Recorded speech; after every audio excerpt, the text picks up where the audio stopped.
Cormac Smith, former special advisor to the Foreign Minister of Ukraine, is on the line with us tonight. Hello, Cormac. Hello. Henry, hello. It's nice to see you again. Pleasure to have you again with us. So, Zelensky visit the United States. That's my first question. He met Biden. He met Trump. Did he meet his goals, you think? What do you think? You know, Henry, I've been talking about this over the last 24 hours with a number of friends, both in Kyiv, in some Ukrainian embassies, and also here in London. None of us can be too clear. It was, without doubt, it was a very, very difficult trip for President Zelensky to make, and one that I will just say I think he carried out with the greatest of dignity, especially what must have been a very difficult meeting with the former President Trump. Look, there were a number of things that I noted, and one was Joe Biden, for the first time that I can remember, using the phrase "for Ukraine to win," and saying that he would put that in the last 4 months of his administration, he wanted to put Ukraine in a place to win this war. Now, he also, and you'll excuse me if I read, because there's if you've not read it, he released a statement from the White House. Not at all. And he talked about enhancing Ukraine's long-range strike capabilities. I have decided to provide Ukraine with joint standoff weapons, long-range munition. Now, it's not very clear what that means. You and I would hope that that means ATACMS, and also that he would have agreed with his British allies, Keir Starmer, to allow the Brits to allow Ukraine to use Storm Shadow and also the French Scalp. There has been no announcement, and indeed this is what I have expected, and my friends have expected, that there would be no announcement. So I think what we are very much hoping for, and this is where I am at the moment, that there will have been I hope there has been quiet permission to use at least Storm Shadow and maybe Scalp, but certainly not to announce it. I have got to say, regardless of those words in President Biden's statement, I am less hopeful on the permission to use ATACMS deep inside Russia. Well, if we talk in winning terms, in victory plan terms, so victory plan, like it seems to me, Cormac, like everyone has it. Brazil has it. China has a victory plan for Ukraine. Both Brazil and China has their joint venture of plans, whatever is the plan. So solely Ukraine has a legit right to choose what to call a victory. But can the West force Zelensky to call a victory what he considers, let's say, put it mildly, not so much a victory? Do you think?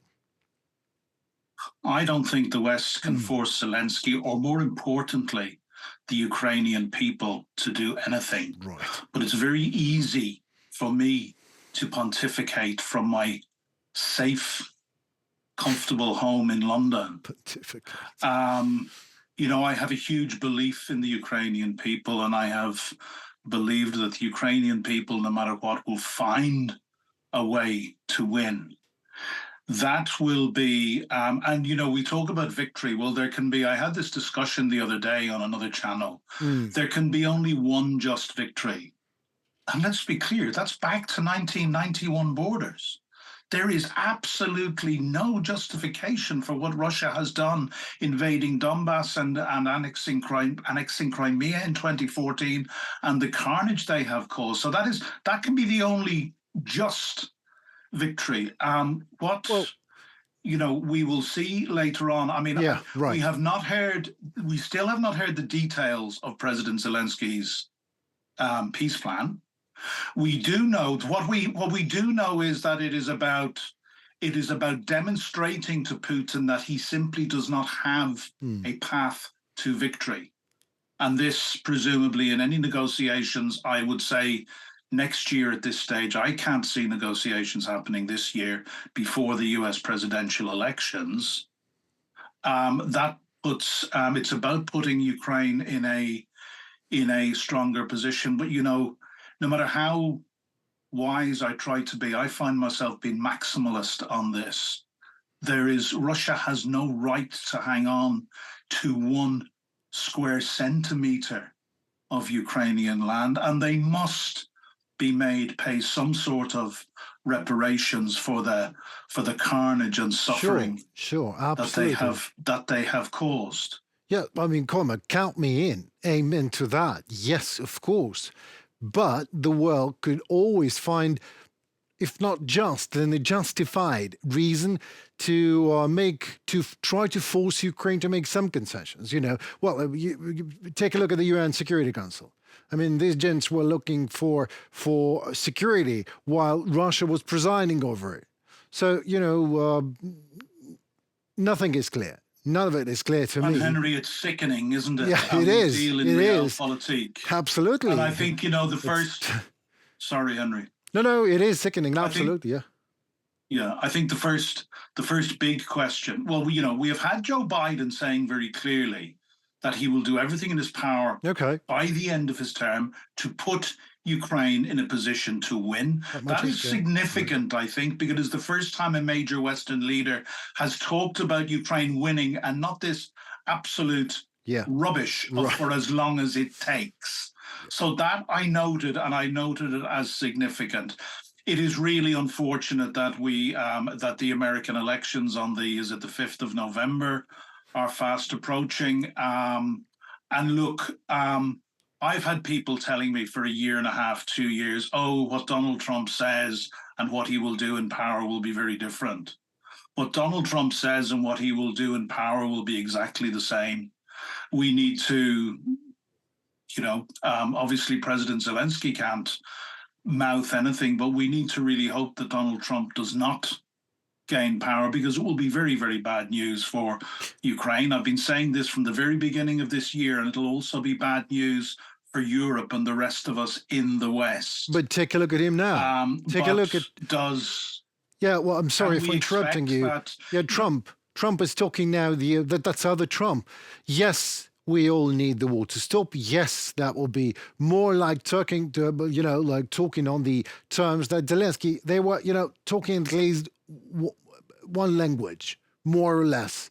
Do you believe, anyway, that Trump was forced to meet Zelensky because his ratings were down in a swinging state, whatever that means?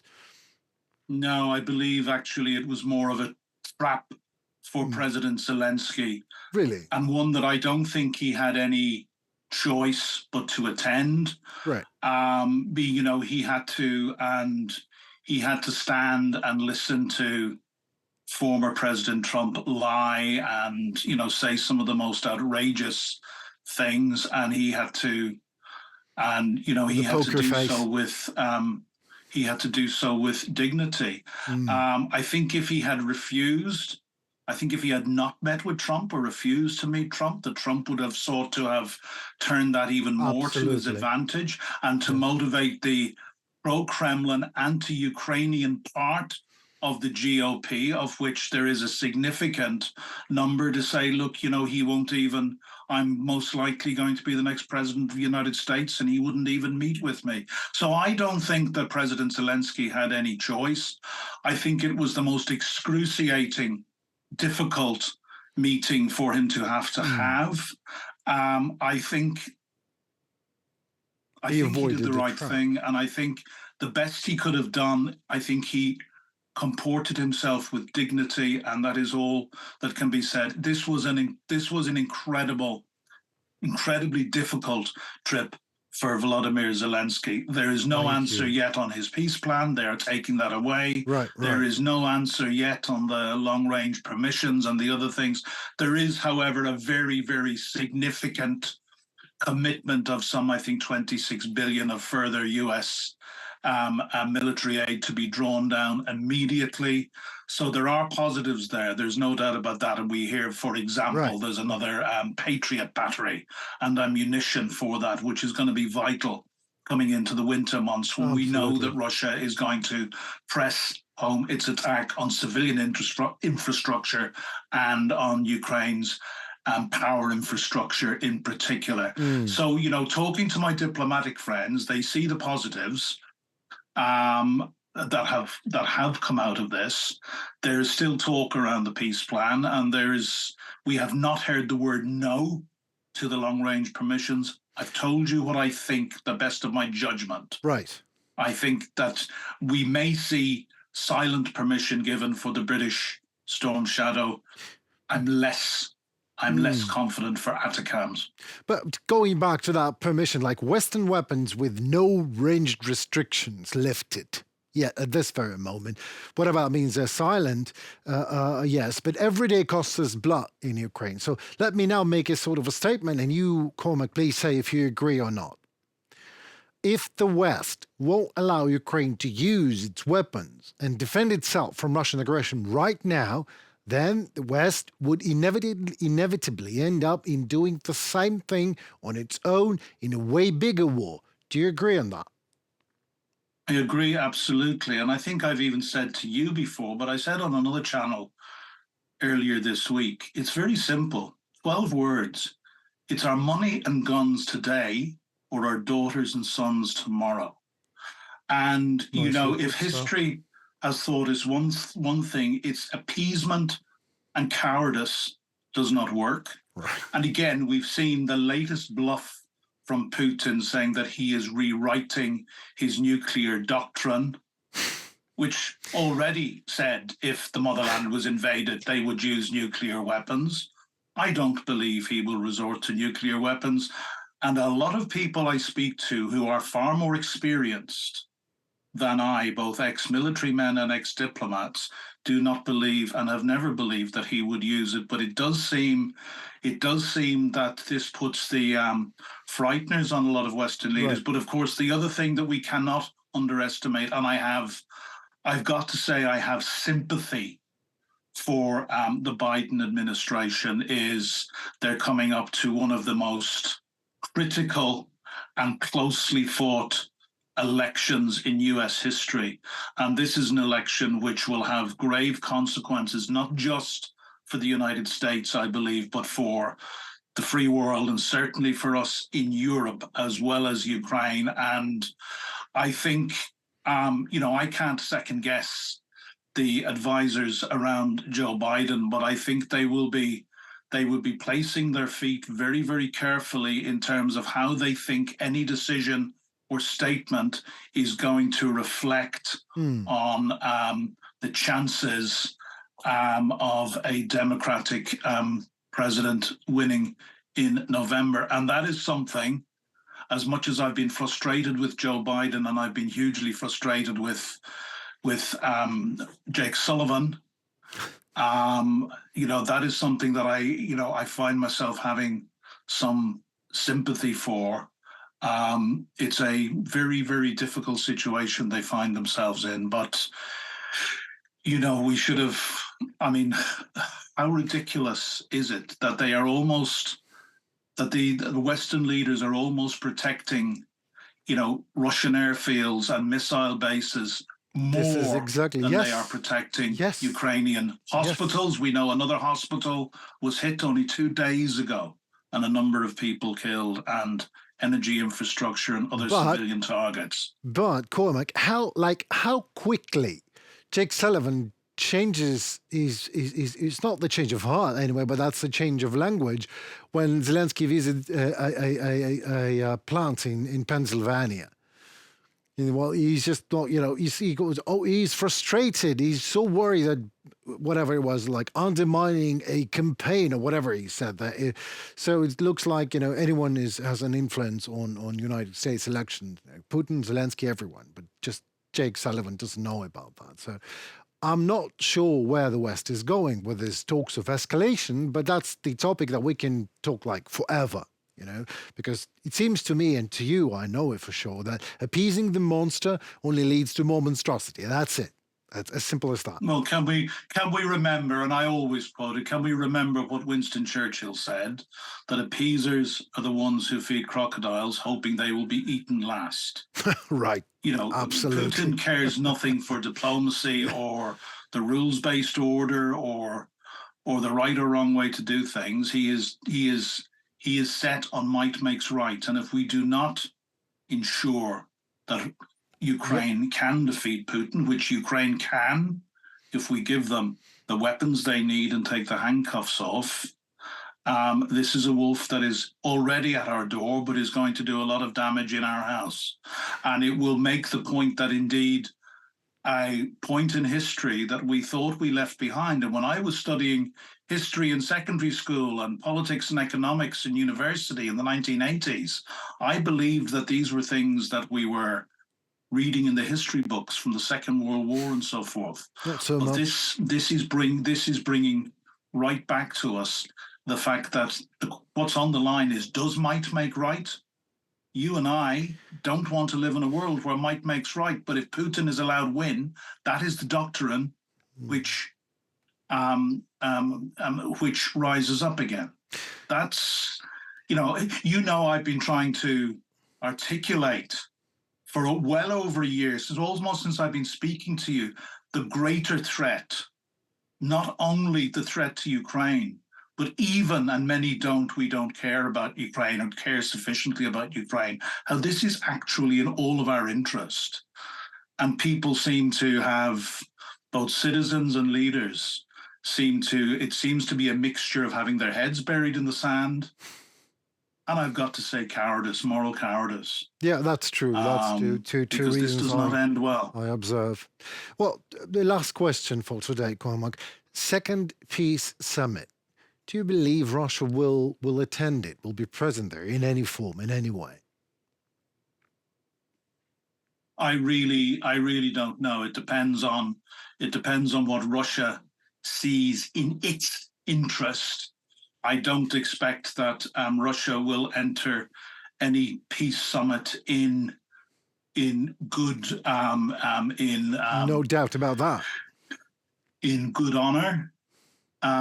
Every single agreement that Russia has ever made with Ukraine or to do with Ukraine, from the Budapest Memorandum to the Helsinki Final Act and many others, they have broken and they have spat on.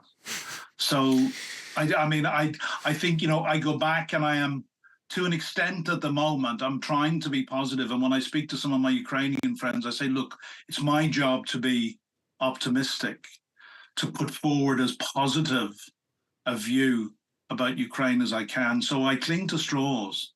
And I cling to the straw of Biden using, I think for the first time, the words that, for Ukraine to win. Right. Yes. And putting Ukraine in a position, using his last 4 months to put Ukraine in a position to win this and to demonstrate to Putin that there is no path to victory. But the other thing I look to is Ukraine, because I said Ukraine will find a way to win, and I believe that with all my heart.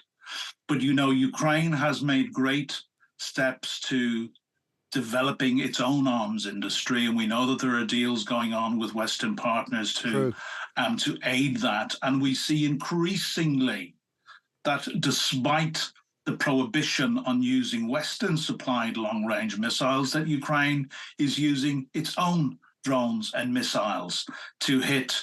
Only last week, was it, or earlier on this week, we saw a munitions dump with an estimated 3 months worth of artillery shells. That was some fireworks show, wasn't it? Well, it was. So, Ukraine is having a lot of battlefield success, and Russia, and I will quote not a former colleague, but Lee Turner, who was the British ambassador to Kyiv before my boss. And I was introduced to him when I went out, and he was interviewed during the week. And Lee said, he was interviewed on British radio, and Lee said, Russia is far weaker than Putin would like us to know. My fear, they have lost. Excuse me, that's my little dog. Shadow, please stop. You never normally do that. I'm Shadow, sorry. or is it his full name is Storm Shadow? We risk grabbing defeat from the jaws of victory. It is probably time to put the boot in if we have the moral courage in the West. No Ukrainian is asking for a drop of our blood. As Alexei Reznikov said back in 2021, we don't want your boots on the ground. Give us the weapons we need. We'll do our own fighting.